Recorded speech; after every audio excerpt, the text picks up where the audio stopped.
guddiga fulinta ururka cadaaladda iyo wadajirka JSP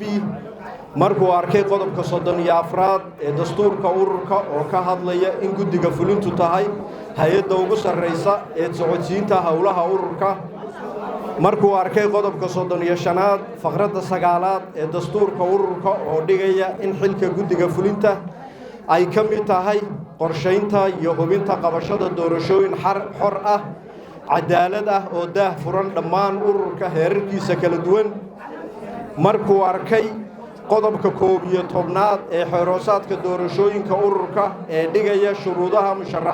musharaxa hogaamiyaha dawlad goboleedka markuu arkay talooyinka iyo tilmaamaha hoggaanka sare ee ururka ee ku aadan hogaaminta galmudug markuu arkay ajendaha guddiga fulinta ee qabsoomay 27 Juun 2026 iyo doodihii laga soo jeediyay ee ku aadanaa siyaasadda ururka ee ku wajahan doorashada dawlad goboleedka galmudug markuu arkay soo jeedinta xoghayayaasha ururku ku qaateen in Liibaan Axmed Xasan loo sharaxo xilka gudoomiyaha galmudug ee muddaxileedka 2026 ilaa 2031 xilka hogaamiyaha galmudug ee muddaxileedka 2026 ilaa 2031 markuu ka baaraandegay tilmaamaha hogaamineed ee mudane Liibaan Axmed Xasan iyo duruufaha siyaasadeed ee ku xeeran dawlad goboleedka galmudug